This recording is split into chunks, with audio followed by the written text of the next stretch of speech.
Video is to be used for educational purposes only. Welcome to the Dallas Severely Underfunded Museum of History. My name is Bob Ross. I am the museum curator. Cut. We are pleased to welcome our greatest contributors and donators to our new Francis Scott Key exhibit.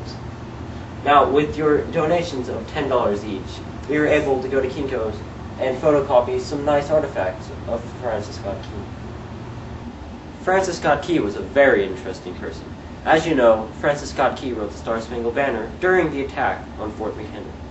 He was taken prisoner for overhearing too much of the battle plans and had to sit on a ship with no sails while the fort was bombed in ruins. Key waited for morning to see the damage that had been done. When morning came, Key looked upon the fort to see the flag still waving proudly, undamaged by the battle. He knew they had won. This inspired him to write with great patriotic feelings, which helped him to write the Star-Spangled Banner. I am now pleased to introduce to you the 8 artifacts your generous donations allowed us to purchase. This, ladies and gentlemen, is a portrait of Francis Scott Key, painted by Charles Willson Peale in 1803. Key was known to be a religious man. He even considered giving up the practice of law to be a minister, but by his wife's decision, he stayed as a lawyer. Instead, he decided to be involved in the Episcopal Church. Due to his religious beliefs, he was opposed to the War of 1812, but did serve in a brief time for Georgetown Artillery in 1813. This is a copy of the flag of 1812. Mary Young Pickersgill, a Baltimore widow who had experience making ship flags and explained that they wanted a United States flag that measured 30 feet by 42 feet. She agreed to do the job. With the help of her 13-year-old daughter, Caroline, Miss Pickersgill spent several weeks measuring, cutting, and sewing the 15 stars and stripes. When the time came to sew the elements of the flag together, they realized that their house was not large enough. Miss Pickersgill thus asked the owners of the nearby Claggins Brewery for permission to assemble the flag on the building's floor during evening hours. He agreed, and the women worked by candlelight to finish it.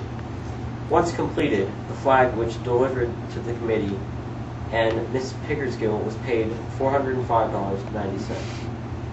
This great flag flew over Fort McHenry while it was under attack. It was the largest flag in the U.S. and now resides in a better-funded museum named the Smithsonian. It is displayed behind a curtain to protect it from liquid and camera flashes. The real flag, undamaged by the attack, but later damaged by natural causes such as dust, inspired Francis Scott Key to write the poem that would later become the national anthem, Star-Spangled Banner. Let's move on to the next act. The HMS Tonnant was commissioned in 1801 and completed in Bombay dockyards in 1810. It had the distinction of being the first Royal Navy ship built outside Britain. HMS Tonnant, an Indian teakwood vessel, was the first ship to be launched from Duncan Dock. This was also the first ship commissioned in the Royal Navy from India.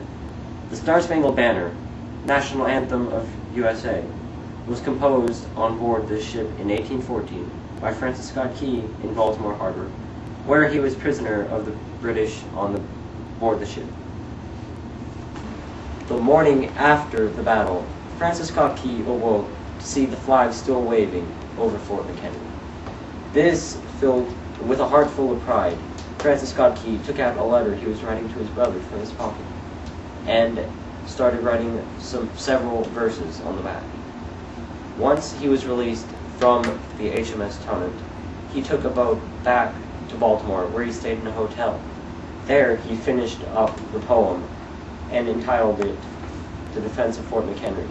Later, it was turned into our national anthem, and they changed the name officially to the Star-Spangled Banner. In 1996, there was an initiative to restore the Francis Scott Key Memorial.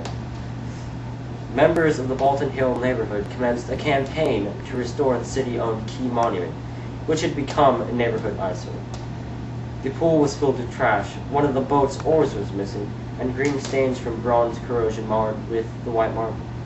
The bronze figures and reliefs were suffering from exposure to the elements, with the once gleaming Columbia now covered with algae and black crust. They failed to raise enough money, but money was later funded in the summer of 1998 by the Save Outdoor Sculpture, an initiative of heritage preservation, and the National Museum of American Art, and the park was renewed in 1990. This was the quill that was aboard the HMS Tonnant, which Francis Scott Key used to write the Star-Spangled Banner. Did he? Historians have debated in the past over the fact that this could possibly be Abraham Lincoln's quill that he used to write the Emancipation Proclamation. But our research department... You guys have research departments? Yes, the people at Michaels.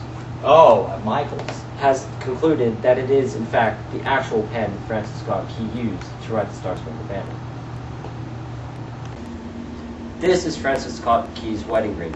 He was married to Mary Lloyd in 1802. The marriage was a happy one, and their personalities complemented each other, and together they had 11 children. Their children are as follows: Elizabeth Phoebe, nicknamed Lizzie for her horrible eczema; Maria Lloyd, Francis Scott, Anna Arnold, Edward Lloyd, Daniel Murray, Philip Barton Key, Ellen Lloyd, Mary Alicia Lloyd Nevins, Charles Henry, and my great-great-great-great-grandfather, John Ross. Yes, I am, in fact, related to Francis Scott Key. Many of his children grew up and followed in his footsteps. Several even became lawyers. I'd like to thank you all for coming to my exhibit, and I'd like to open the floor for some questions.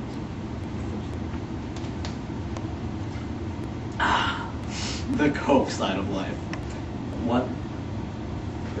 Oh, the first one? Yeah. Was the poem made into a song before or after he died? It was made after he died. Oh, really? So, yes, he never got to see his song become a national anthem. How tragic. The second one? At what age did he marry his wife Mary? He married her at age 23 while she was still 18. Right. What happened to Dr. Beans after he was rescued from the Tonnant? Dr. Beans served in a hospital during the Battle of Washington, D.C. in 1814. He was one of the founders of what would become the State Medical Board. He posted a bond for a lottery to build public schools and libraries. I have one last exhibit to show you. Well, actually, I'd like to play it for you. And now, the Star-Spangled Banner by Francis Scott Key.